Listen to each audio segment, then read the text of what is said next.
Halo teman-teman, bantu channel ini untuk berkembang ya. Klik tombol subscribe dan jangan lupa untuk like and share video ini. Terima kasih dan selamat mendengarkan.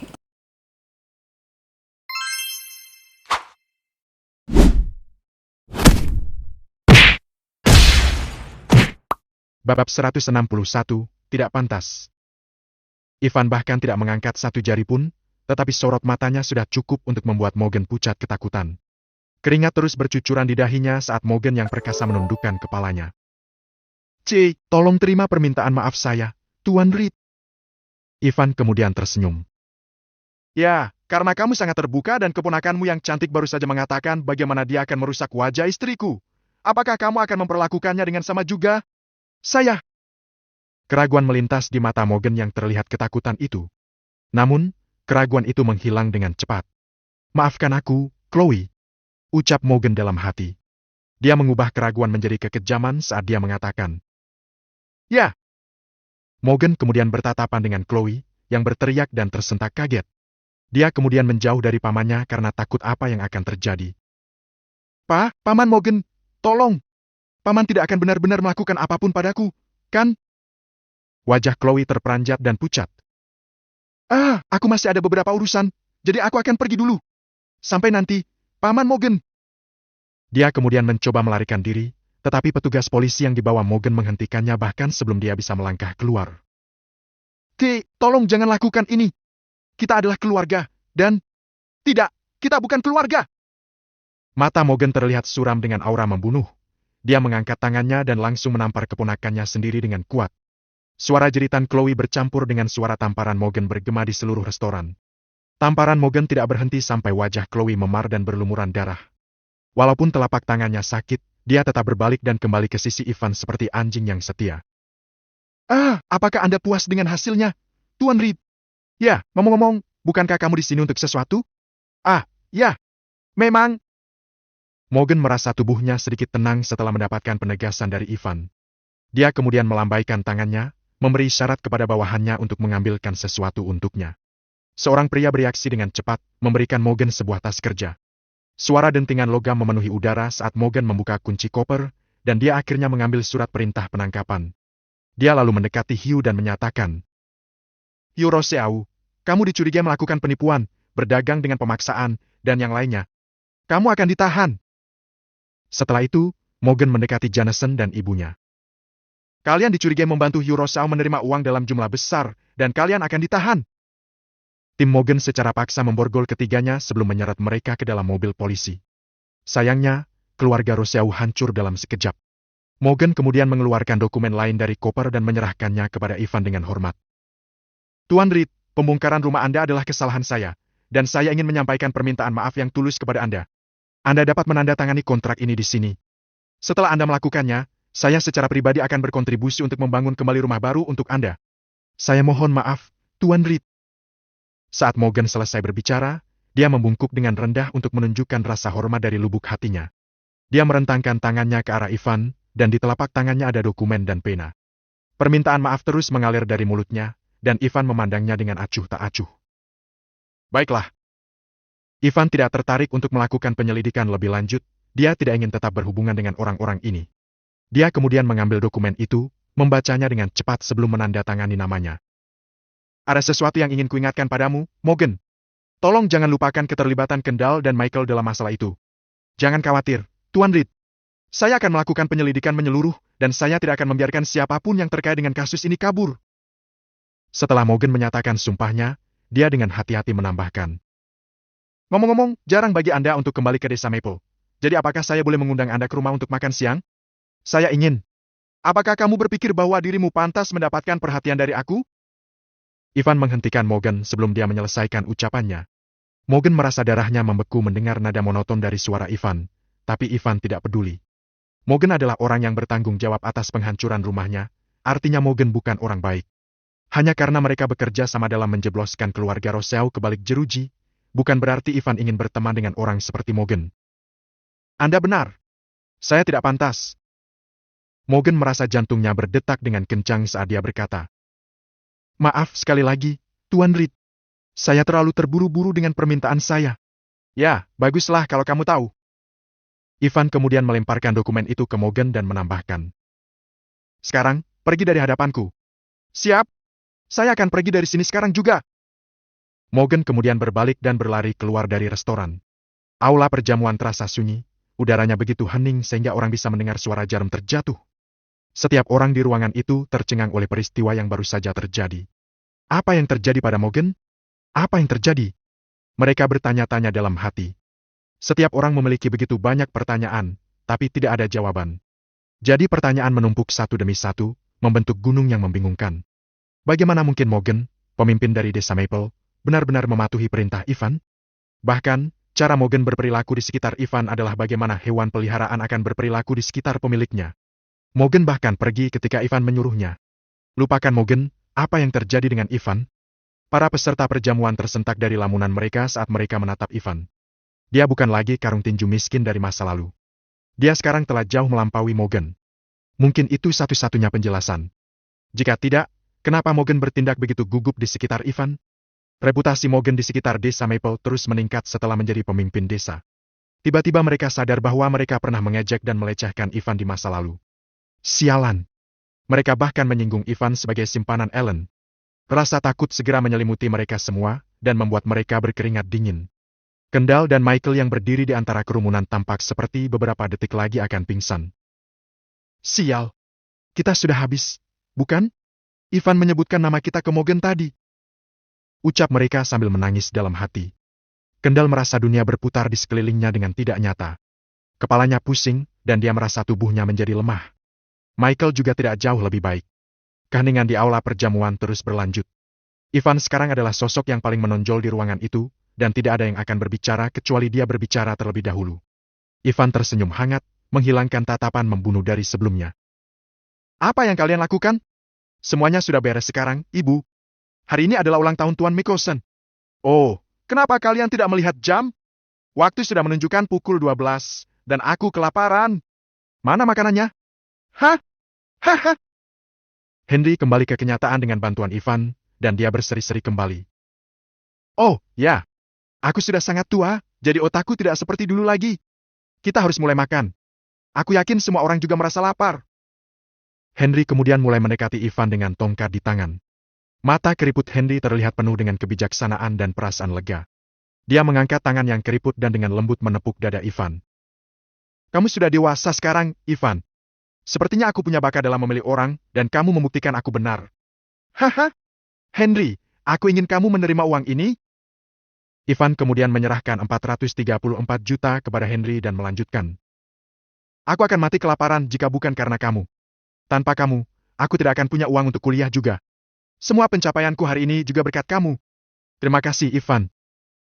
Henry akhirnya menyadari kecemerlangan Ivan yang memesona ketika Morgan tunduk pada Ivan, sehingga pria yang lebih tua menerima hadiah yang murah hati itu dengan tenang. Bab 162, Perpisahan. Hari sudah larut, jadi jangan hanya berdiri di sana. Duduklah, semuanya. Henry mengajak keluarganya untuk menyambut para tamu yang sepertinya baru saja terbangun dari mimpi. Para tamu mengucapkan harapan baik mereka kepada Henry. Setelah itu, aula perjamuan menjadi hidup dengan suasana ceria lagi. Satu-satunya perbedaan adalah tidak ada seorang pun di ruangan itu yang berani mengejek Ivan dan Rita lagi. Percakapan memenuhi aula, dan orang-orang tidak bisa tidak membicarakan Ivan juga. Lihat betapa hebatnya Ivan. Kamu tidak mendengarkanku ketika aku menyuruhmu untuk belajar lebih banyak. Apakah kamu menyesalinya sekarang? Ivan menemukan istri yang cantik, dan bahkan Morgan tidak berani menentangnya. Betul. Ivan adalah pria yang luar biasa. Andai saja aku punya anak seperti dia. Jangan suruh aku memulainya. Aku sangat iri pada Rita. Aku tidak akan khawatir seumur hidupku jika Ivan adalah putraku. Para tamu terus menyoroti nama Ivan satu demi satu. Mata mereka penuh dengan kekaguman dan kecemburuan. Bahkan orang-orang yang pernah memandang rendah Ivan terus menyanjungnya. Mereka meninggikan suara mereka agar Ivan dapat mendengarnya. Para tamu bukanlah tandingan Ivan dalam semua aspek. Wow, jadi itu bos kita? Dia luar biasa. Kesan pertama Dorian tentang Ivan adalah bahwa Ivan terlalu muda, dan Dorian harus menahan diri untuk tidak berbicara hal yang tidak sopan. Namun, kekecewaan awal Dorian telah lenyap sepenuhnya, digantikan oleh kekaguman. Nah, itu bos yang bisa kita hormati. Pikir mereka semua. Haha, biar ku beritahu. Ini normal untuk bos. Silas terkekeh melihat ekspresi heran para pria dan menambahkan. Ngomong-ngomong, sudah waktunya kalian semua pergi sekarang. Para tamu tidak akan bisa menikmati pesta mereka dengan damai bersama kita. Siap? Dorian dan bawahannya meninggalkan restoran Munglow dan meninggalkan Silas. Silas kemudian menatap Ivan, sambil menunjukkan ekspresi naif, dia bertanya. Jadi, apa pendapatmu tentang tim ini? Mereka bagus semua. Lalu, aku ingin tahu kenapa kamu ada di sini di desa Maple? Aku kira kamu berada di distrik Sines bersama kakakmu. Ternyata kamu tertarik juga. Dia bilang segregasi telah lama mengambil ahli kota Sisbey sehingga membuat perpecahan. Oleh karena itu, tidak mudah untuk menaklukkan dunia, jadi kita harus mencari jalan keluar lain. Rencananya adalah untuk mengepung kota dari pedesaan, tapi aku juga tidak begitu mengerti rencananya. Aku hanya mengikuti perintahnya untuk merekrut lebih banyak anggota dari kota-kota kecil dan membawa mereka ke kota Sisbey. Ternyata begitu. Ivan mengangguk. Dia pikir itu rencana yang cukup bagus. Walaupun kedua bersaudara itu mengambil jalan memutar, Ivan yakin keduanya bisa menyalip distrik Sines dengan mudah dengan kemampuan mereka saat ini. Ivan kemudian mengaktifkan penglihatan batinnya, memindai tubuh Silas. Ivan dapat dengan jelas melihat bahwa pria itu memiliki 10 titik akupuntur yang sangat mengesankan, dan fisik serta kekuatan Silas jauh lebih luar biasa daripada orang pada umumnya. Baiklah, sekarang. Saya tidak akan mengambil waktu Anda lagi, bos. Anda harus menikmati jamuan makannya. Saya berharap dapat menyambut Anda sebagai penguasa distrik Sines pada saat kita bertemu lagi. Haha. Silas kemudian mengucapkan selamat tinggal pada Ivan dan pergi. Rita bergegas menghampiri putranya ketika Silas pergi, alisnya berkerut khawatir. Siapa dia?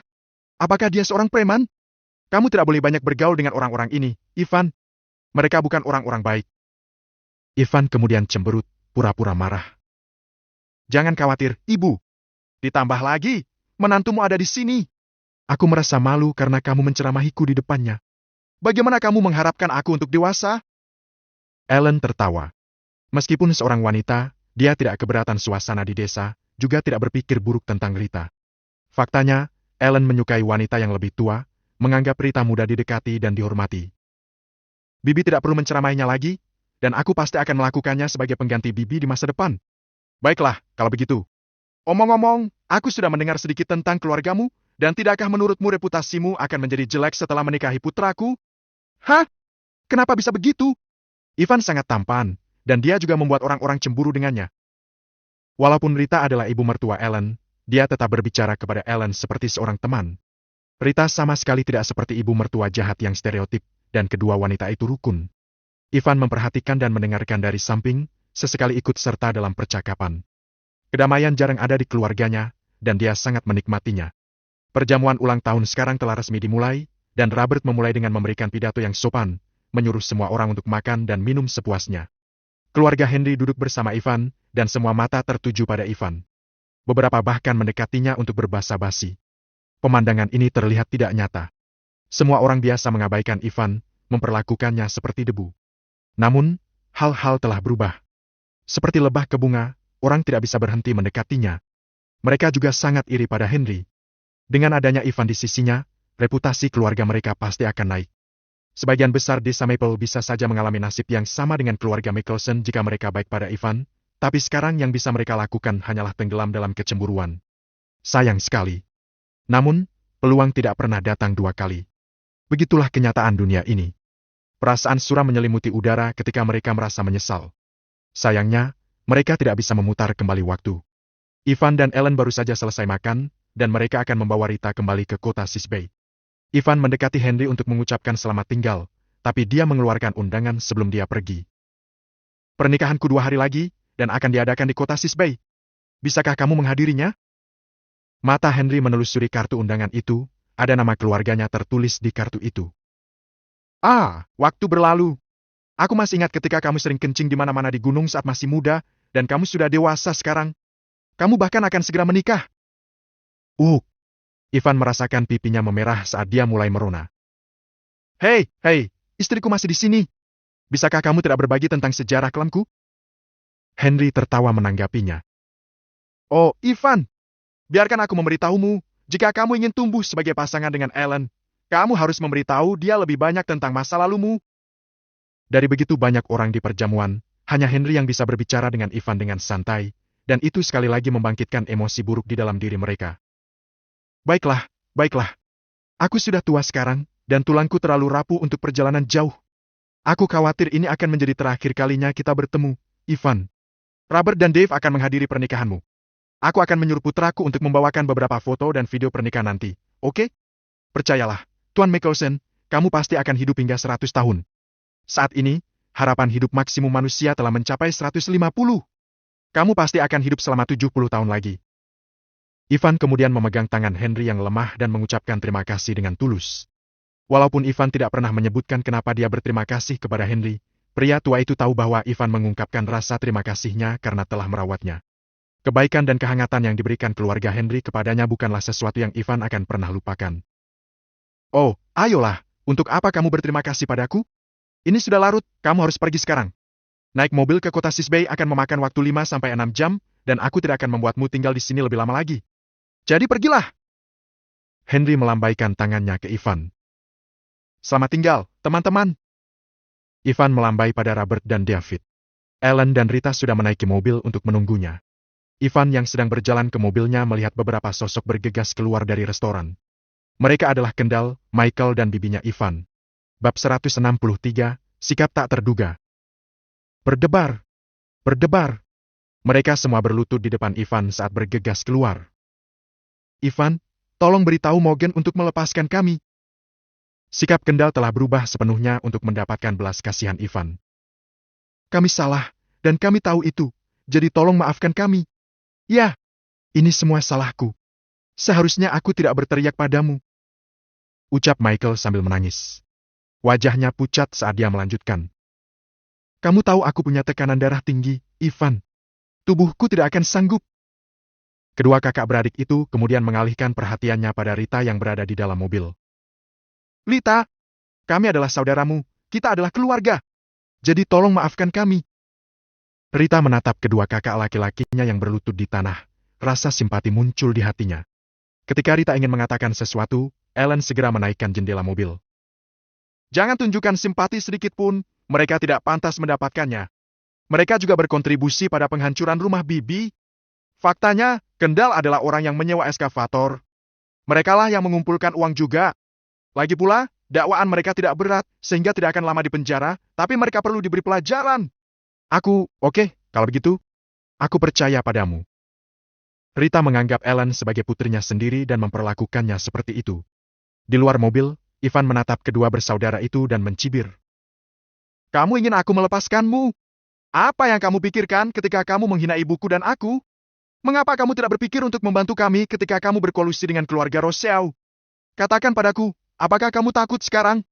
Apakah itu alasan kamu memohon belas kasihan padaku? Ivan kemudian berbalik, memasuki mobil dan membanting pintu hingga tertutup. Tak lama kemudian, mobil Mercedes pergi, meninggalkan jejak karbon monoksida di belakangnya. Kendall dan Michael terus berlutut di tanah karena terkejut. Meskipun mereka benci mengakuinya, Ivan ada benarnya. Mereka bisa lebih baik kepada Ivan dan ibunya, tapi mereka tidak melakukannya. Tubuh Kendall kemudian menjadi lemas, dan dia pingsan setelah memikirkan penjara. Senja di atas kota Sisbey. Saat mobil melaju lebih jauh dari pedesaan sederhana ke kota modern, Rita merenungkan peristiwa hari itu, suasana hatinya berubah secepat pemandangan di luar mobil. Rita tidak lagi peduli bahwa dia belum menikah, karena memiliki putra seperti Ivan sudah cukup untuk membuatnya bahagia. Mobil melaju ke area villa hutan, dan pasangan yang akan segera menikah itu membawa Rita kembali ke rumah mereka. Ketika mereka pertama kali pergi ke desa Maple, Ellen tidak mengenakan aksesoris apapun, tapi sekarang, ada gelang giok di pergelangan tangannya. Giok itu tidak terlihat mahal dan bahkan tampak usang. Namun, giok itu justru tampak sempurna di pergelangan tangan Ellen yang ramping. Gelang itu merupakan hadiah dari Rita, yang diterimanya dari nenek Ivan. Rita tidak pernah tega memakainya, dan sekarang giliran dia untuk mewariskan hadiah itu kepada Ellen. Apakah kamu benar-benar membeli villa di kota ini? Apakah kita tinggal di sini? Tanya Rita. Ya, tapi aku tidak benar-benar membelinya. Kami hanya tinggal di sini untuk saat ini. Ivan tersenyum penuh kasih kepada ibunya dan berkata, omong-omong, bukan hanya kami. Orang tua Ellen, Hallie dan Mabel juga tinggal bersama kami. Oh baiklah. Rita merasa sedikit malu saat mengetahui bahwa orang tua dari menantunya juga ada di sana. Ivan, aku tidak membawa banyak barang, tapi aku punya uang di kartuku. Kita bisa menariknya dan menganggapnya sebagai hadiah dariku. Ellen bisa merasakan kegugupan Rita, jadi dia dengan penuh kasih menggandeng lengan Rita dan tersenyum. Tidak perlu. Ayahku adalah orang yang baik, dan meskipun ibuku kadang-kadang sedikit keras kepala, aku bisa berjanji bahwa dia memiliki hati yang baik. Kamu juga ibuku sekarang. Kenapa kamu perlu membawa hadiah ketika pulang ke rumah sendiri? Itu hanya... Rita terdiam. Bahkan dengan jaminan Ellen, dia masih merasa sedikit canggung untuk pergi dengan tangan kosong. Percayalah. Ini akan baik-baik saja. Oke. Ivan dan Ellen memasang wajah tenang, tapi mereka sedikit gugup jika boleh jujur. Mabel sulit dimengerti, dan pasangan ini khawatir dia akan mengatakan sesuatu yang tidak menyenangkan. Namun, tampaknya hidup memiliki caranya sendiri untuk mengejutkan orang. Setibanya mereka di villa, Ivan tidak membuang waktu untuk saling memperkenalkan kedua wanita tua itu. Ivan dan Ellen menahan napas, berharap yang terbaik. Yang mengejutkan mereka, Mabel menyambut Rita dengan hangat dengan tangan terbuka. Lalu hal yang paling mengejutkan, Mabel bahkan masak makan malam, dan dia jarang memasak. Ada apa ini? Baik Ivan maupun Ellen tidak bisa menyembunyikan keterkejutan mereka. Bukan karena Mabel koki yang payah. Faktanya, malah sebaliknya. Dia menangani sebagian besar pekerjaan rumah tangga di keluarga Laval, tapi dia belum memasak sejak Ivan datang karena Ivan yang mengurus sebagian besar pekerjaan rumah. Oleh karena itu, banyak makanan telah menunggu di atas meja ruang makan. Anggaplah rumah sendiri, Rita. Jangan menahan diri, oke? Saat semua orang sedang makan, Mabel juga menyendok beberapa makanan ke piring Rita dari waktu ke waktu. Kotanya tidak sebagus pedesaan, jadi kamu harus membiasakan diri. Polusi udara di sini mengerikan. Bau mesin di kota Sisbay akan tercium terus-menerus. Hallie mengangguk setuju. Itu benar. Omong-omong, bagaimana hidangannya? Apakah sesuai dengan keinginanmu? Rita merasakan hatinya dibanjiri perasaan hangat dari antusiasme keluarga ini. Dan dia semakin terharu dengan Ellen. Dia sangat senang karena Ivan menemukan istri yang baik dengan orang tua yang luar biasa juga. Enak. Di masa depan, kamu bisa menyerahkan semua pekerjaan rumah kepada Ivan. Ini semua berkat kamu bahwa dia bisa memiliki fondasi yang stabil di kota. Omong kosong! Kamilah yang perlu berterima kasih kepada Ivan. Jika bukan karena dia, putriku akan tetap lumpuh. Putramu telah menyelamatkan Ellen. Ucap Mabel setengah bercanda. Tapi jangan khawatir. Ivan selalu mengerjakan tugas-tugas di rumah, dia juga pekerja keras. Jadi aku pikir akan menggantikan dia hanya untuk hari ini. Setuju. Haha. Jangan sungkan membuatnya bekerja lebih banyak. Rita kemudian mengunyah makanannya sebelum menatap Ivan. Ivan, kamu harus lebih rajin di masa depan, oke? Jangan membiarkan Ellen mengerjakan semuanya. Ivan mengangguk sebagai jawaban. Tenang saja, Ibu. Setelah makan malam, kedua keluarga itu duduk bersama di ruang tamu untuk menonton televisi. Rita, Mabel, dan Hallie mengobrol dengan penuh semangat dengan senyum lebar di wajah mereka. Saat pukul 10 malam tiba, Rita berdiri dan pergi tidur sementara Mabel mengikuti Rita untuk merapikan kamar tamu. Ivan masih kaget dengan sikap Mabel. Mungkinkah dia tahu tentang identitasku? Renung Ivan. Bab 164, Balas Dendam. Ivan punya alasan bagus yang mendukung kecurigaannya. Lagi pula, mereka memang makan malam dengan Sebastian tadi malam. Sebastian kemungkinan besar tahu siapa Ivan, dan dia mungkin memberitahu Mabel tentang semua itu. Ivan merasa sedikit tidak nyaman meskipun dia adalah orang yang kuat. Dia tidak ingin Mabel mengetahui ini dengan cepat, karena terasa tidak menyenangkan. Ivan lebih menginginkan hal itu terungkap dengan pelan. Ketika Mabel keluar dari kamar Rita, Ivan berjalan mendekatinya. Terima kasih untuk hari ini. Hah? Kenapa kamu berterima kasih padaku? Mabel segera mengganti ekspresi ramahnya dengan cemberut. Raut wajah Mabel sudah cukup bagi Ivan untuk memastikan bahwa dia masih belum mengetahui identitasnya. Namun, hal itu juga membuat Ivan semakin penasaran dengan tingkah aneh Mabel hari itu. Terima kasih sudah begitu baik pada ibuku. Ujar Ivan dengan sungguh-sungguh. Dia bermaksud berterima kasih dari lubuk hatinya. Ivan awalnya mengira Mabel akan mengejek dan menghina Rita, namun keramahan Mabel yang tak terduga membuatnya bersyukur. Bukan apa-apa. Siapa yang tidak ingin anak-anak mereka berhasil? Mabel duduk di sofa dan menyelangkan kakinya. Aku juga seorang ibu, jadi aku mengerti perasaan ingin melihat anakku berprestasi. Kesan pertama terhadap ibumu adalah bahwa dia wanita yang baik, dia rajin dan juga jujur. Dia kemungkinan besar belum pernah melakukannya sesuatu yang buruk dalam hidupnya. Bukankah wajar jika aku bersikap baik padanya? Orang tua mana yang tidak ingin anaknya sukses dan hidup bahagia? Mabel kemudian meregangkan tubuhnya, tapi tiba-tiba dia menatap Ivan dengan curiga dan berkata, apa kamu berharap aku akan mengejeknya karena berasal dari pedesaan saat dia masuk ke rumah kita? Apakah kamu mengharapkan aku untuk merendahkanmu? Ya, aku tidak akan pernah bisa mengucapkan kata-kata itu. Mabel menurunkan suaranya karena takut Rita akan mendengarnya. Kehidupan tidak bersikap baik pada ibumu. Tangannya kasar dengan kehapalan, artinya dia telah bekerja keras sepanjang hidupnya. Aku pikir dia layak dihormati. Lagi pula, kamu akan menikah dalam 2 hari. Tidak ada yang salah dengan aku yang ingin bersikap baik kepada ibu mertua dari putriku. Ivan terharu oleh ucapan tulus Mabel. Ivan menyadari bahwa Mabel memiliki bibir yang jahat, tapi hati yang baik. Mungkin ada benarnya kata-kata Ellen. Kebaikan Mabel juga berkontribusi pada bagaimana Ivan tidak pernah melewati batas. Ivan tidak menyalahkan Mabel karena menginginkan Ellen menikah dengan seseorang yang lebih baik. Seperti kata Mabel, orang tua mana yang tidak ingin anaknya hidup dengan baik? Aku mengerti. Baiklah. Jangan bicara omong kosong lagi. Kamu adalah pria dewasa sekarang. Kamu seharusnya mengambil alih dan memimpin, atau apakah kamu lebih suka mengikuti ayahmu, seorang pria yang ragu-ragu untuk melakukan sesuatu? Jika itu masalahnya, aku akan menyarankan kamu untuk meninggalkan putriku sesegera mungkin. Aku tidak ingin dia terluka. Nada ramah dalam suara Mabel berubah, dan dia menatap Ivan. Kamu sedang mempersiapkan pernikahan, kan? Bagaimana semuanya berjalan? Aku mendengar keluarga Dewa Perang telah mengirimkan undangan dengan cepat. Kenapa kamu tidak bergerak? Apakah kamu belum siap? Tidak, tidak. Persiapan pernikahan pada dasarnya sudah selesai. Beritahu aku kalau kamu ingin mengundang siapapun. Aku akan melakukannya untuk kamu. Kamu cepat mengerti. Aku akan meminta ayahmu untuk mengirimkan alamat dan nama, dan aku ingin kau mengirim 2 undangan ke Scarlett. Kau ingin aku mengundang mereka ke pernikahan? Tanya Ivan tercengang. Dia menyiapkan banyak undangan, tapi dia tidak menyiapkan untuk Scarlett dan yang lainnya. Mabel mungkin akan menyebabkan masalah karena mengundang mereka. Ya, tapi jangan khawatir. Mereka akan terlalu sibuk untuk menghadiri pernikahanmu. Elena juga akan menikah dengan putra keluarga Dewa Perang. Aku ingin kamu mengirim undangan, bukan sebagai tanda keramahan, tetapi untuk menunjukkan mereka bahwa aku tidak akan pergi ke pernikahan mereka. Lagi pula, apa hebatnya keluarga Dewa Perang? Cibir Mabel dengan arogan. Baiklah kalau begitu. Ivan menyerempet ujung hidungnya dengan jari sebelum kembali ke kamarnya. Pemandangan tubuh Ellen yang sempurna menyambutnya setiap malam, dan itu akan membangkitkan pikiran asmara dalam dirinya.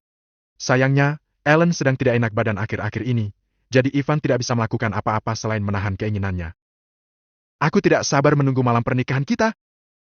Pada tengah malam, setelah melihat Ellen tertidur lelap, Ivan perlahan duduk dan mulai berlatih metode kultivasi primordial.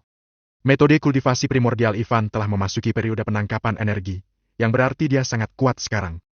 Namun, dia masih jauh dari garis akhir. Ada total 9 tingkat dalam periode penangkapan energi, dan Ivan masih di tingkat pertama. Dia telah mengalami bagaimana rasanya berubah dari manusia biasa menjadi manusia dengan periode penangkapan energi. Jadi Ivan sangat menyadari kehebatan metode kultivasi primordial. Dia menjadi kebal hanya dalam tingkat pertama, jadi seberapa kuat yang bisa dia dapatkan setelah naik tingkat? Ivan sangat semangat dan antisipasi dengan masa depan. Ketika fajar tiba, kerajaan Dragonfire dikejutkan oleh sebuah berita besar. Saat itu masih pagi, tapi seluruh kerajaan bersorak-sorai dengan ceria. Bahkan Ivan pun heboh saat pertama kali melihat berita tersebut. Pada dini hari tadi, tentara kerajaan Dragonfire membuat terobosan melawan musuh di luar wilayah kerajaan. 5 dewa perang secara pribadi memimpin tim, dan pertumpahan darah berlangsung 6 jam. Pukul 8 hari ini, mereka berhasil memukul mundur serangan apapun dan berhasil mendarat di pulau inti musuh. Berita terus diputar di televisi, dan mereka juga menyiarkan gambar-gambar dari perang. Foto tersebut menggambarkan tentang tim yang bekerja dengan rajin. Sementara mereka melakukan yang terbaik untuk membersihkan, mereka tidak bisa menyembunyikan noda darah dan bangunan runtuh di belakang. Tidak sulit membayangkan betapa tragisnya perang itu. Tentara kerajaan Dragonfire selalu terobsesi dengan area itu, dan selama bertahun-tahun, mereka telah mengganggu kerajaan Dragonfire, menciptakan gesekan terus-menerus.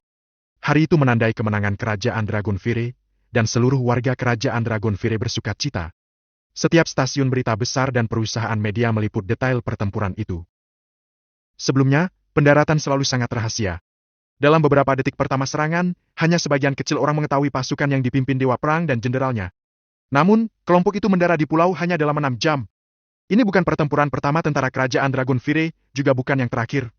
Namun, perdamaian selalu menjadi pilar misi mereka. Sayangnya, kemenangan mereka tidak membawa konsekuensi. Siapapun yang melawan kerajaan Dragonfire akan menghadapi hukuman tanpa memandang jarak. Pasukan musuh dikalahkan, dan mereka menyerah dalam waktu 6 jam. Untuk kerusakan akibat perang, orang-orang kita menuntut hukuman segera kepada pejabat musuh. Itu adalah pertempuran yang signifikan, dan kedua belah pihak mengirim jutaan orang untuk bertarung sampai mati, menggunakan teknologi mutakhir yang belum pernah dilihat siapapun. Kemuliaan dan pertempuran tentara kerajaan Dragon Fire mengejutkan dunia. Bab 165, menunggumu. Berita yang tiba-tiba itu sangat luar biasa, dan Ivan buru-buru mengirim pesan ke obrolan grup dengan Augeas setelah melihat namanya muncul di laporan. Augeas termasuk di antara 5 dewa perang kali ini. Namun, Augeas tidak menjawab, jadi Ivan mengira dia hanya sibuk. Ivan mengeluarkan undangan baru pagi itu dan mengirim seseorang untuk mengantarkannya ke penerimanya. Dari sekian banyak undangan, dia hanya menyimpan 2 untuk Scarlett dan keluarganya. Ellen mengerutkan kening karena tidak setuju setelah mengetahui tentang tindakan Ivan. Aku tidak berpikir kamu harus pergi sendiri, jadi aku akan ikut. Oke. Ivan setuju karena dia juga tidak ingin bertemu Scarlett sendirian. Dia takut apa yang mungkin dia lakukan pada mereka jika dia bertemu mereka. Ketika pasangan itu tiba di rumah Scarlett, mereka menemukan bahwa properti itu penuh sesak dengan orang-orang. Ivan memperkirakan bahwa 30 hingga 40 orang hadir, dan kebanyakan dari mereka tampak seperti orang kaya. Semua mata langsung tertuju pada Ivan saat dia berjalan melewati pintu masuk. Scarlett segera mengenali kedua wajah itu, dan bibirnya melengkung ke bawah. Apa yang kalian berdua lakukan di sini? Elena tersentak dan mengejek. Ya ampun, mungkinkah mereka ada di sini untuk meminta undangan pernikahan? Maaf, kami memiliki sekitar 30 orang di sini yang mengantri untuk itu, jadi sekarang bukan giliran kamu. Bisakah kalian berdua pergi saja? Kamu merusak pemandangan. Elena akan menikah besok, dan aku tidak ingin ada aura negatif di sekitar sini. Ucap Farley dengan ekspresi kesal. 30 hingga 40 tamu di rumah itu memiliki pemahaman umum tentang apa yang terjadi di antara keluarga itu, jadi mereka memandang Ivan dengan sepasang mata yang menghina. Ellen mengabaikan tatapan di sekelilingnya dan menjelaskan. Maaf atas gangguan ini, tetapi kami di sini untuk mengirimkan undangan kami. Ivan dan aku akan menikah besok. Dia kemudian menarik 2 undangan dari tasnya dan menunjukkannya kepada Scarlett. Ellen tidak bersikap rendah hati ataupun angkuh. 1 untukmu, dan yang lainnya untuk Elena dan keluarganya. Ellen kemudian meletakkan undangan di atas meja kopi. Undangan pernikahanmu besok? Ucap Farley tertawa terbahak-bahak. Ya, apa ada masalah? Tanya Ivan. Farley melihat tatapan tidak menyenangkan di mata Ivan dan mengingat perilakunya. Ivan telah menyerangnya beberapa kali di masa lalu, dan trauma itu tidak benar-benar hilang. Apakah kamu tidak tahu bahwa pernikahan Elena besok juga? Dia akan menikah dengan Tuan Reed, putra keluarga Dewa Perang. Ucap Valerie dengan bibirnya yang pedas dan kejam itu. Kamu membodohi dirimu sendiri jika kamu berpikir pernikahanmu akan memiliki dampak. Travis mengambil undangan dan melihat isinya. Wow, apa kamu sendiri yang menulis undangan ini? Karena sangat jelek. Bahkan tidak ada alamat untuk lokasi pernikahannya. Lihat ini, Ibu. Scarlett mengejek dan mengambil undangan. Dia hanya melirik sebentar sebelum merobeknya menjadi 2. Aku ingin kalian berdua pergi dari sini sekarang juga. Kalian tidak diterima di sini. Aku tidak akan pergi ke pernikahanmu, dan Travis juga tidak akan pergi. Bahkan, aku akan menghentikan siapapun yang memiliki hubungan dengan kelompok perusahaan hybrid untuk hadir. Scarlett kemudian berjalan ke tempat pembuangan sampah dan melemparkan undangan yang robek, membiarkannya jatuh dari jari-jarinya seperti salju. Mereka ingin kita menghadiri pernikahan mereka? Apa mereka bercanda? Kami hampir kehilangan segalanya di pesta pindah rumah. Jadi upacara pernikahan Elena akan menjadi momen penting bagi kita untuk membangun kembali reputasi. Kita benar-benar bodoh jika menghadiri pernikahan Ellen. Ucap Scarlett mengutuk dirinya sendiri. Wanita tua yang tidak peduli itu membuat Ellen kecewa dan merasa tersakiti. Tidak ingin pergi ke pernikahannya adalah satu hal, tapi apakah dia perlu mempermalukannya di depan begitu banyak orang kaya? Hal ini hanya membuktikan bahwa Scarlett tidak menghormati Ellen dan membuat orang yang paling tabah kecewa. Ayo pergi, Ivan. Ellen memaksa dirinya untuk tenang, menekan emosi menyakitkan di hatinya. Dia kemudian meninggalkan villa Scarlett dengan calon suaminya, dan jejak tawa mengejek terdengar dari belakang mereka. Matahari menyinari wajah halus Ellen, menerangi air mata yang mengalir bebas di wajahnya seperti sungai. Hatinya terasa hancur. Wanita muda itu tidak pernah mengira neneknya akan memperlakukannya seperti itu, dan membuat Ellen teringat dengan kakek. Segalanya akan berbeda jika kakek masih ada, bukan? Tanya Ellen. Apakah kamu baik-baik saja, sayang? Jangan pedulikan kata-kata mereka. Mereka akan menyesali apa yang mereka lakukan hari ini. Ellen mengangguk santai, tapi dia tahu kemungkinan keluarganya menyesali keputusan mereka sangat sedikit. Bagaimanapun, pernikahan Elena menandai kelas sosial mereka yang akan naik kelas. Segera, mereka akan menjadi anggota masyarakat elite di kota Sisbey, dan membuat mereka semakin rakus. Wow, apa dia menangis? Apa kamu serius? Mengapa kamu menangis tepat di depan pintu kami? Kamu akan mengutuk kami. Ucap Farley dengan nada mengejek. Dia juga melangkah keluar dari villa untuk mengusir pasangan itu. Keluar dari sini! Ayo pergi, Ivan. Ellen menyeka air matanya dan pulang bersama Ivan. Pasangan itu pulang ke rumah dan melihat Rita mengobrol dengan Mabel. Ellen sudah dalam suasana hati yang baik sekarang, dan ketika Mabel bertanya bagaimana keadaannya, Ellen hanya menjawab. Aku sudah memberikan undangan kepada mereka. Hai ibu.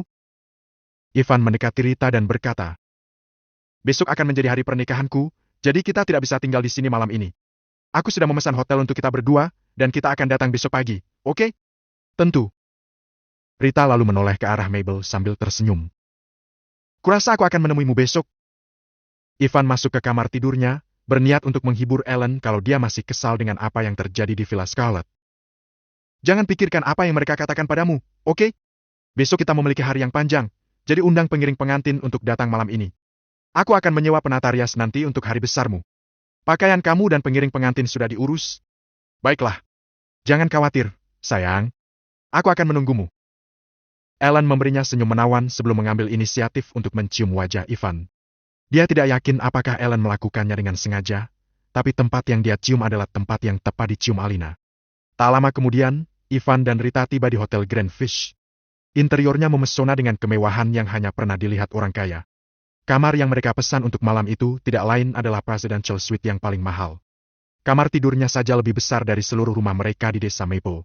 Rita tidak terlalu terbiasa dengan arsitektur mewah sehingga sedikit pusing. Pesta pernikahan kamu akan diadakan di sini? Ya, kamu tidak perlu khawatir tentang uang, Ibu. Jumlah uang ini bukan apa-apa bagiku.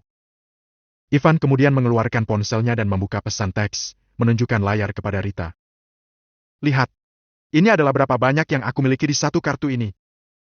Mata penasaran Rita menyapu ke pesan teks, dan dia merasa jiwanya meninggalkan tubuhnya setelah melihat jumlahnya. Ini adalah pertama kalinya dia melihat angka 0 sebanyak itu. Rita menggumamkan jumlahnya dengan pelan, dia tidak bisa percaya dengan apa yang dilihatnya. Ketika dia akhirnya sampai di nomor paling terakhir, napasnya menjadi terengah-engah. Rita menatap putranya dengan sepasang mata lebar. Kak, kamu punya 1,834 triliun? Bab 166, Ujian. Ya, 1,68 triliun. Ivan menjawab sambil tersenyum. Ibu, apa kamu tahu tentang grup Raspen di kota Sisbay? Maksudku kelompok pengembangan properti yang memiliki bisnis di kabupaten ini juga. Aku pernah mendengarnya. Ucap Rita mengangguk. Aku sekarang adalah pemegang saham individu terbesar di grup Raspen. Aku memiliki 20% sahamnya dan akan menerima dividen setiap tahun. Ivan menunjukkan prestasinya kepada Rita dengan kebanggaan yang terselubung. Ibu, masa sulit sudah berakhir. Kata Ivan sambil mengeluarkan kartu bank yang diberikan Alina kepadanya. Ada 2,1 triliun dari Alina, 1,064 triliun dari kekalahan Wax, sehingga total mencapai 3,164 triliun di akun ini. Ibu, ambillah. Ada sejumlah uang di akun ini dan tidak ada kata sandinya. Jika kamu ingin membeli sesuatu, gunakan kartu ini. Berapa banyak uang di dalamnya? Jantung Rita berdebar kencang. 3.164 triliun. Kata Ivan. Rita kaget. Ivan, uangnya terlalu banyak dan aku tidak akan bisa menghabiskannya. Beli saja barang-barang bagus untuk dirimu sendiri. Ivan memegang tangan ibunya dan berkata, Ibu, kamu telah bekerja sangat keras selama bertahun-tahun dan sudah waktunya bagimu untuk beristirahat. Dibandingkan denganmu, uang ini tidak berarti apa-apa bagiku dan aku akan memiliki lebih banyak uang lagi. Selain itu, aku tidak membayar untuk pernikahan ini. Merupakan berkah bagi mereka bila aku menikah di sini. Bahkan jika aku memberi mereka uang, mereka tidak akan mengambilnya. Rita menarik napas dalam-dalam dan berkata, Ivan, kamu membuatku takut. Bisakah kamu keluar dulu? Aku butuh waktu untuk mencerna semua ini. Ini adalah kejutan yang sangat besar bagi Rita, dan sekarang dunianya telah terbalik. 1 atau 2 bulan yang lalu, Ivan masih mengandalkan uang saku darinya, tetapi sekarang dia memiliki uang tunai lebih dari 4,2 triliun. Saat ini, dia akhirnya mengerti mengapa para preman itu begitu menghormatinya. Dia akhirnya mengerti mengapa Morgan begitu patuh padanya. Dia akhirnya tahu mengapa putranya tetap tenang ketika dia melihat rumah mereka dirobohkan. Ivan diam-diam keluar dari kamar. Dia tahu Rita tidak bisa mencerna semua ini dengan terburu-buru, jadi dia meminta orang lain untuk tidak mengganggunya dan pergi untuk mempersiapkan upacara pernikahan dengan naga hitam. Matahari terbenam. Itu tidak akan menjadi malam yang damai dan tenang. Di kota Sisbay, netizen hanya fokus pada dua topik. Pertama, pemulihan Pulau Band. Kedua, pernikahan Tuan Reed yang misterius. Kedua hal tersebut banyak dibicarakan di kota Sisbay. Bagi kebanyakan orang, hal pertama adalah kabar baik, tetapi itu terlalu jauh dari kehidupan mereka, sementara pernikahan misterius Tuan Reed sedang berlangsung di sekitar mereka. Banyak orang yang mencoba untuk mendapatkan undangan. Mereka ingin melihat Tuan Reed yang misterius. Pukul 8 malam, restoran Royal mengirim sebuah pesan di media sosial. Besok malam, Tuan Reed akan berangkat dari restoran Royal jam 20:30 ke keluarga Laval. Upacara pernikahan akan dimulai jam 21:36. Pada saat itu, alun-alun First akan dibuka, dan dapat menampung 100.000 orang untuk menonton siaran langsung pernikahan. Berita itu tidak diragukan lagi adalah berita yang besar. Banyak orang tidak bisa menahan kegembiraan mereka. Pernikahan baru akan dimulai 10 jam lagi, tetapi mereka bergegas ke alun-alun First setelah mereka melihat berita. Mereka ingin menemukan posisi terbaik. Namun, ketika mereka sampai di sana, banyak orang telah berkumpul di sana. Alun-alun dikelilingi oleh banyak penjaga khusus berseragam. Semua orang mengantri di pintu masuk, dan mereka harus melewati pemeriksaan keamanan yang ketat sebelum masuk ke alun-alun. Pernikahan ini bukan hanya topik hangat di internet, dan kita bisa mendengar banyak orang mendiskusikannya di jalanan. Konon Tuan Reed hanya mengirimkan segelintir undangan. Namun, semua undangan ini hanya untuk orang penting di kota Sisbay. Beberapa pebisnis kaya kelas 2 tidak memenuhi syarat untuk mendapatkan undangan. Itu wajar. Melihat status Tuan Reed, mereka tidak bisa membiarkan terlalu banyak orang mendekatinya. Bagaimana jika sesuatu yang buruk terjadi? Ya, aku mengerti. Aku sangat iri pada Elena Laval. Betapa beruntungnya dia menikah dengan Tuan Reed. Ya, banyak gadis yang jauh lebih cantik darinya di kota Sisbay. Kenapa dia yang menjadi Nyonya Reed? Aku mendengar bahwa saudara perempuannya, Ellen Laval, cantik dan ada banyak orang yang mengejarnya, tetapi dia bertunangan dengan seorang pecundang. Ngomong-ngomong, sepertinya pernikahan mereka juga diadakan besok. Sepertinya, saudara perempuan Laval tidak begitu dekat. Hal ini sangat lucu. Mereka akan mengadakan pernikahan pada hari yang sama dengan Tuan Reed. Apa mereka sudah gila? Melawan wanita Tuan Reed? Apakah Ellen Laval gila? Keluarga Laval sangat bersemangat tentang pernikahan besok. Vali Laval bahkan mengungkapkan bahwa dia adalah adik dari Elena Laval, dan mengunggah swafoto dengan Elena Laval. Dan itu menyebabkan kehebohan. Ada puluhan ribu komentar dan balasan di Twitternya, dan semuanya mengucapkan selamat pernikahan untuk adiknya. Pada saat yang sama, ada banyak gadis yang mengirimkan pesan pribadi dan foto untuk menanyakan apakah dia membutuhkan seorang pacar, dan beberapa dari mereka bahkan mengatakan bahwa mereka tidak keberatan menjadi simpanannya, yang tentu membuat Vali merasa bangga. Elena sangat gembira. Meskipun dia belum menerima kabar dari Tuan Reed, dia cukup yakin bahwa Tuan Reed akan menikahinya, karena semua orang mengatakan itu di internet. Selain itu, di keluarga Laval, dia adalah satu-satunya gadis yang tidak bertunangan dengan siapapun. Elena, mengapa Tuan Reed tidak datang menemui kita? Ucap Valerie bingung. Ngomong-ngomong, dia harus mengatur agar penata rias datang ke rumah kita hari ini. Kenapa tidak ada orang di sini? Dia tidak akan mengingkari kata-katanya, kan? Ibu, jangan ribut. Tuan Reed bersinar seperti matahari, kemanapun dia pergi. Dan orang-orang dengan status tinggi seperti dia tidak akan muncul sampai saat-saat terakhir. Aku pikir ini adalah ujian untuk kita. Ayo bersiap-siap dan tunggu dia menjemput kita besok. Kata Elena. Pernikahan akan diadakan besok karena dia sudah mengirim undangan, kan? Ya, kurasa kamu benar. Ucap Travis mengangguk. Bagus sekali. Scarlett Laval membayangkan bahwa dia akan duduk di kursi utama pernikahan, dan Tuan Reed dan Elena akan bersulang untuknya. Setelah esok hari, keluarga Laval akan melangkah ke tingkat berikutnya.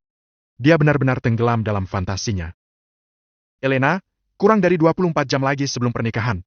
Jika kamu tahu bahwa Tuan Reed sedang mengujimu, kenapa kamu duduk di sini saja dan tidak melakukan apa-apa? Cepat cari pengiring pengantin dan panggil penata rias untuk mempersiapkan pernikahanmu. Oke, Nenek. Aku akan pergi sekarang. Kata Elena bersemangat. Bab 167, Perjanjian yang tidak setara. Elena, istirahatlah. Aku akan melakukannya. Vali mendekati Elena. Sampai hari ini, dia menemukan betapa hebatnya menjadi saudara Elena. Dia menerima banyak pesan pribadi dan foto dari berbagai wanita cantik, dan banyak orang kaya mengundangnya untuk makan malam bersama mereka. Kecuali gadis-gadis cantik yang terpilih, dia sudah menambahkan 2 atau 300 teman di WhatsApp, dan mereka berasal dari kelompok orang kaya generasi kedua. Ini adalah hari yang luar biasa. Pikirnya. Jadi dia pergi untuk mencium Elena. Dia pikir akan mendapatkan lebih banyak ketika dia menjadi saudara ipar Tuan Reed. Mobil mewah, rumah, dan wanita cantik bukan lagi impian. Vali sangat gembira dan mulai berfantasi tentang hari-hari indah di kemudian hari. Dia mengeluarkan semua uang pribadinya untuk membeli gaun dan menyewa penata rias untuk Elena. Malam telah tiba.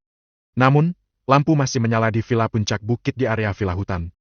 Di malam hari, keluarga Leval didatangi banyak tamu sekarang. Orang-orang ini tidak mendapatkan undangan, tetapi mereka semua datang ke villa puncak bukit untuk mendoakan Elena dan memberikan hadiah. Ada ratusan orang kaya di villa puncak bukit. Orang-orang ini semua adalah orang kaya kelas 2 dan kelas 3 di kota Sisbei. Setelah memberikan hadiah mereka mengungkapkan berbagai alasan untuk tinggal di rumah Leval supaya bisa bertemu Tuan Reed dan berkenalan dengannya. Keluarga Leval sangat ceria. Teman-teman Elena juga datang, dan dia menemukan 50 pengiring pengantin. Teman, sepupu, semua gadis yang belum menikah yang dia kenal diundang. Dan sekarang dia sudah memakai riasan dan gaun pengantinnya, dan berjalan berkeliling untuk pamer. 50 pengiring pengantinnya benar-benar cantik setelah wajah mereka dirias, dan mereka semua menyanjung Elena. Elena, kamu sangat cantik hari ini. Benar, kamu adalah pengantin paling cantik di dunia. Ini bukan hanya yang paling cantik, juga yang paling berbahagia. Menikah dengan Tuan Reed. Di kota Sisbei, ini adalah impian hampir setiap gadis. Elena, jangan lupakan kami saat kamu menjadi kaya. Elena, sungguh sebuah berkah bagiku untuk menjadi pengiring pengantinmu besok. Kudengar kakakmu Ellen juga akan menikah besok. Bodoh sekali. Bagaimana dia bisa melepaskan kesempatan untuk menghadiri pernikahanmu? Itu benar. Tidak peduli seberapa bagus pernikahannya, tidak ada yang memperhatikannya. Dia ditakdirkan untuk menjadi Cinderella yang tidak bisa menjadi seorang putri. Dia tidak akan pernah sehebat Elena. Elena menikmati pujian dari para pengiring pengantin ini.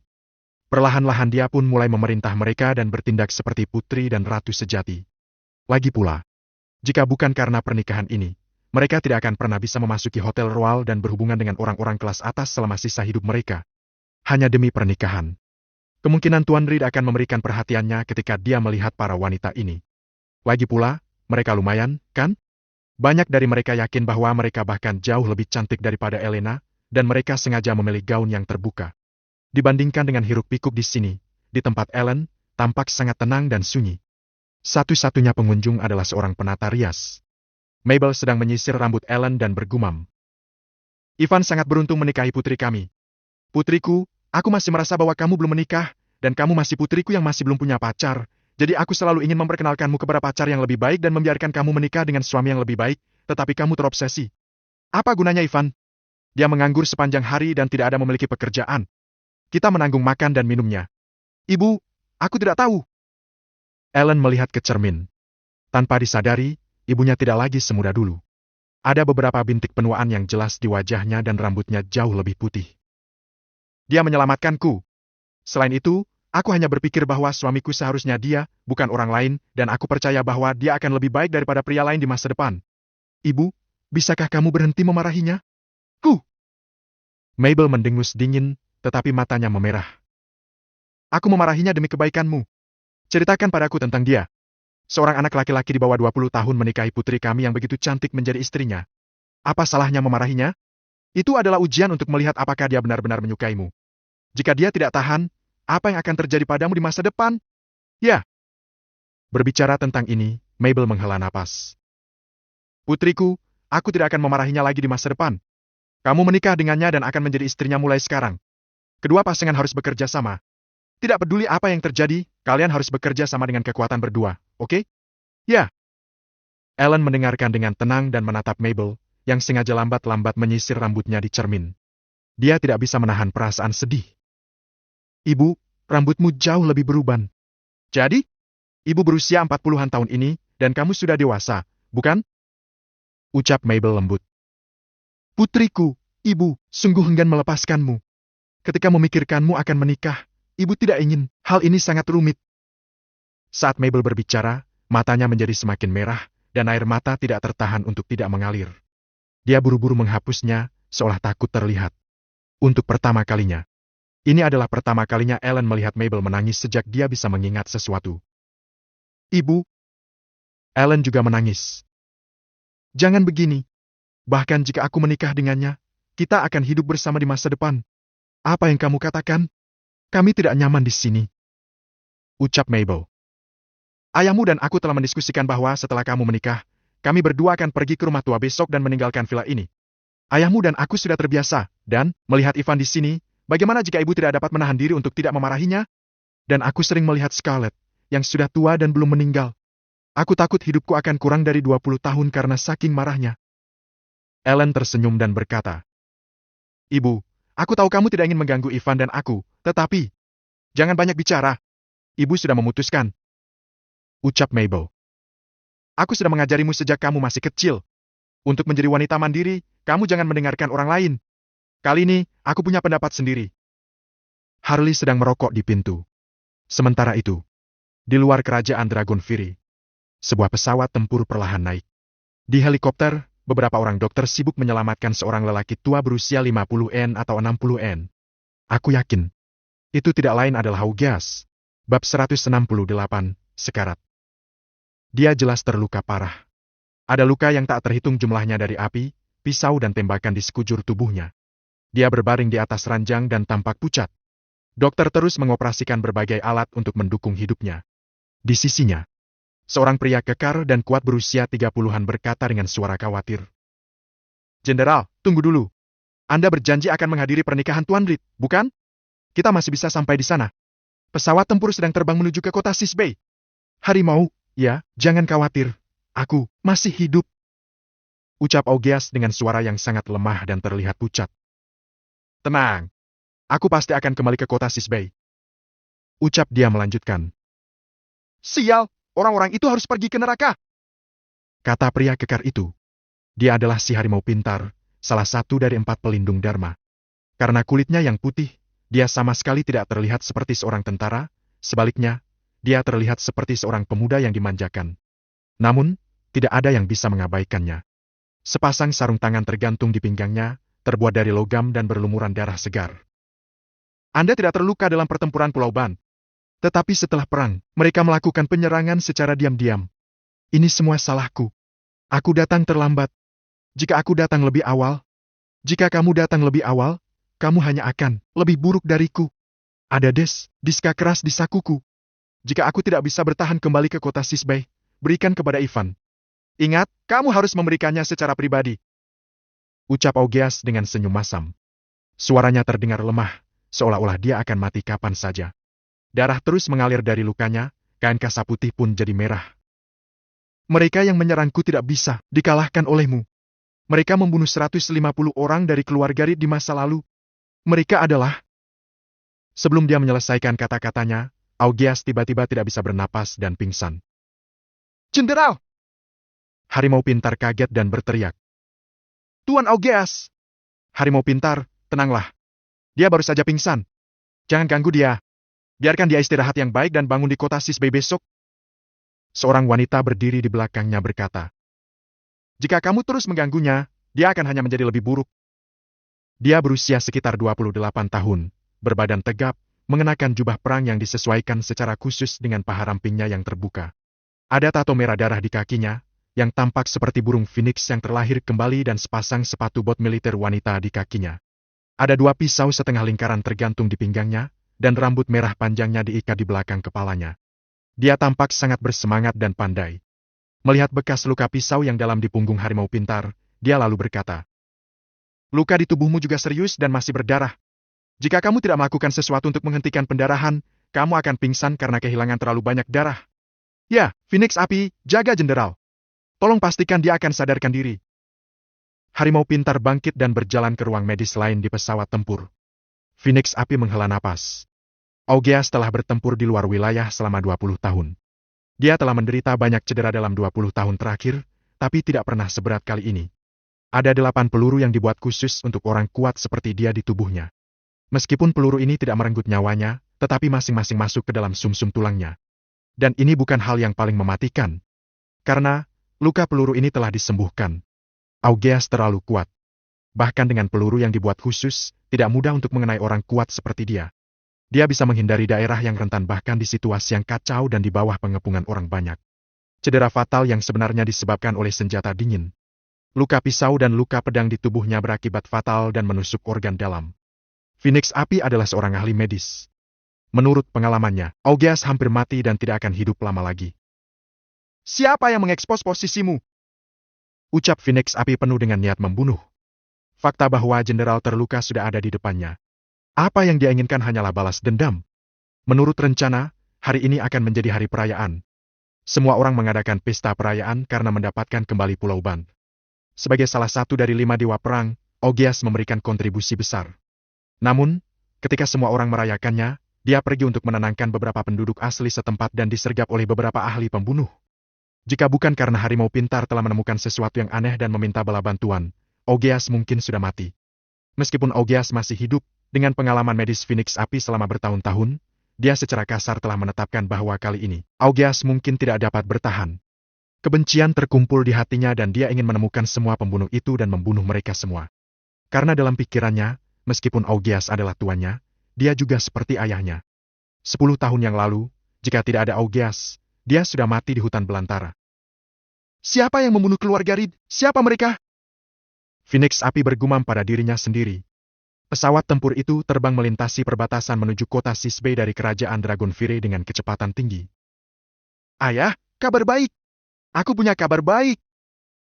Keesokan harinya pukul 4 sore. Villa keluarga Palmer, Kota Giant. Abi Palmer bergegas turun dari lantai atas dan berkata kepada seorang lelaki tua berusia 60-an di ruang tamu. Ayah, ada pesan dari Pulau Ban bahwa Augeas, dewa perang di kota Sisbei, terluka parah dan mungkin sudah mati. Abi terlihat sangat bersemangat. Ayah, bisakah aku balas dendam sekarang? Aku ingin Ivan merasakan akibatnya. Sebelumnya di gedung 69, anjing Abi, Luke, dibunuh oleh Ivan, dan dia sangat dipermalukan olehnya.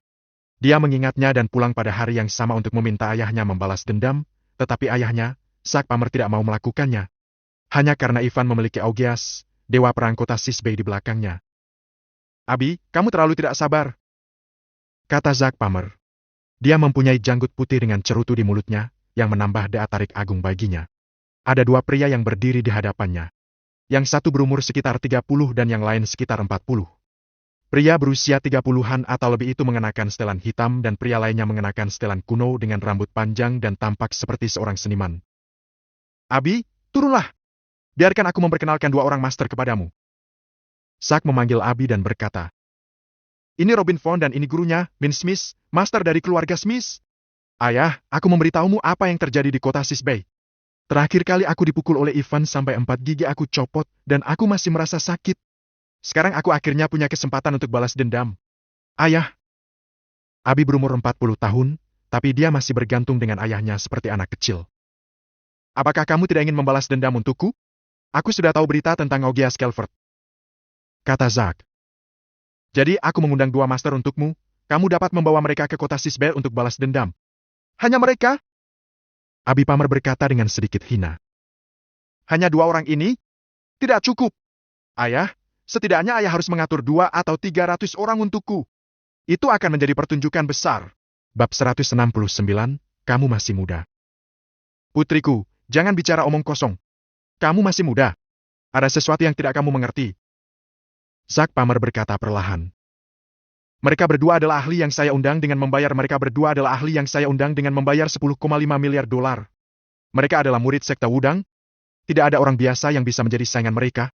$10,5 miliar? Apakah itu pantas? Abi Palmer tampak meremehkan.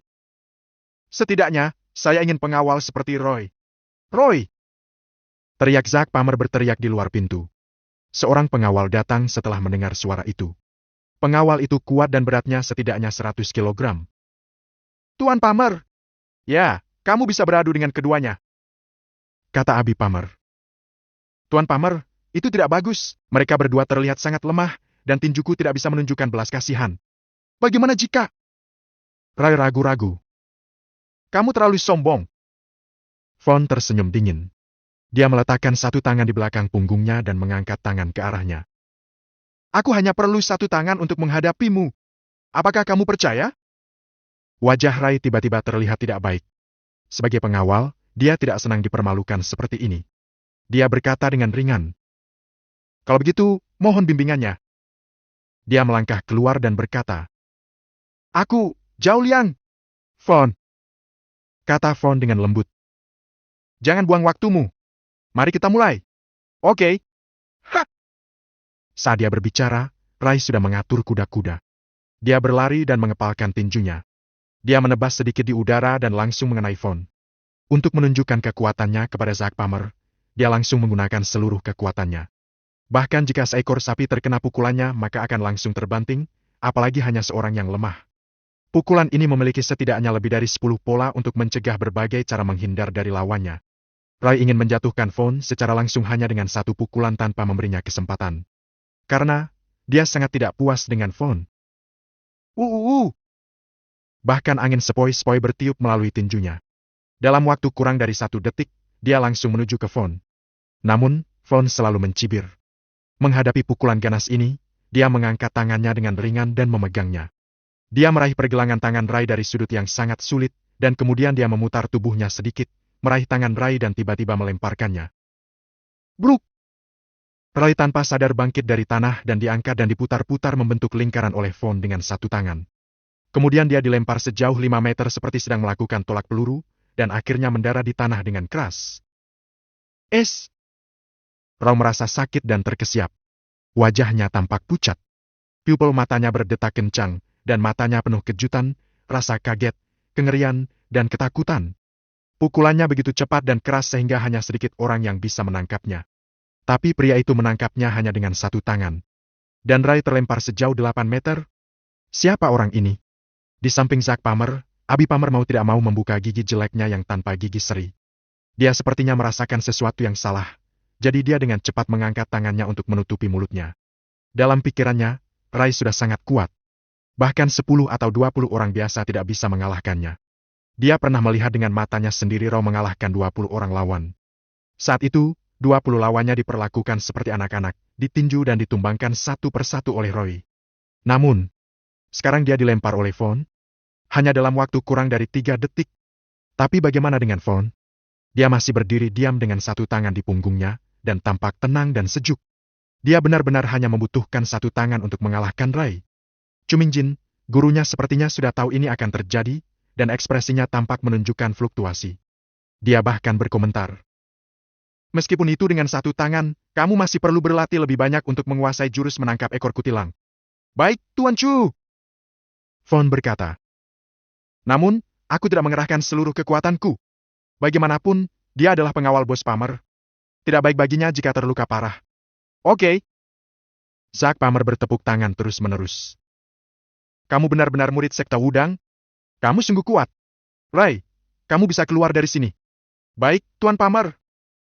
Rai keluar dengan wajah pucat. Fawn, ketika kamu kembali dari kota Sisbei, maukah kamu menjadi pengawalku? Kalau kamu mau, kamu bisa mendapatkan puluhan juta dolar setahun dan kamu bisa merasakan menikmati rumah mewahku, wanita cantik, dan mobil mewah. Zack Palmer berusaha keras dan bertukar di banyak relasi untuk memiliki kesempatan mengundang 2 orang itu.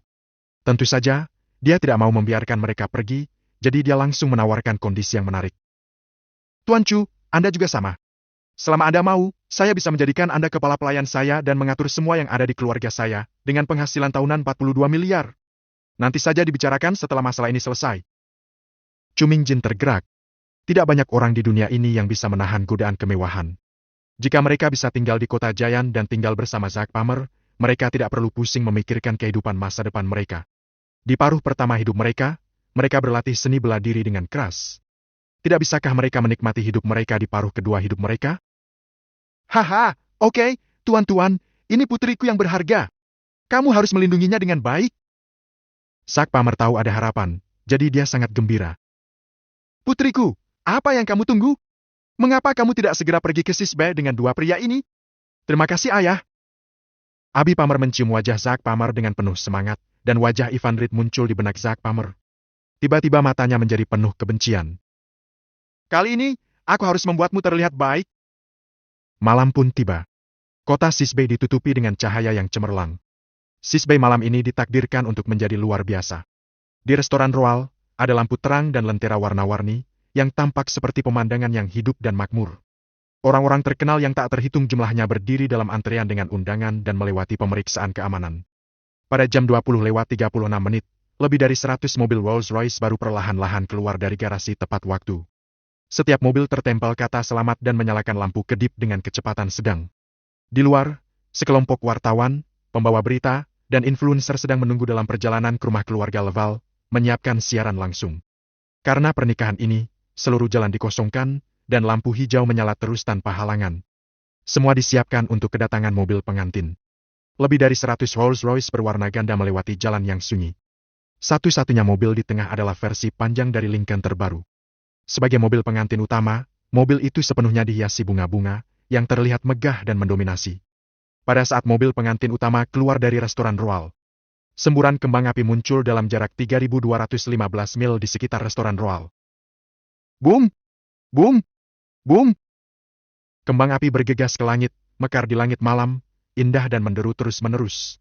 Saat ini, kembang api ini memberitahu seluruh Sisbey dan dunia tentang pernikahan itu. Restoran Royal berkilauan dengan lampu neon warna-warni. Cahaya itu indah dan menyilaukan, menyinari malam yang cerah yang seharusnya sunyi. Tidak hanya itu, gedung-gedung di sekitar Royal Restaurant seperti penari, bersinar dengan sinar cahaya dari restoran Royal. Semua orang di kota sedang menyaksikan pernikahan itu. Bab 170, dia datang.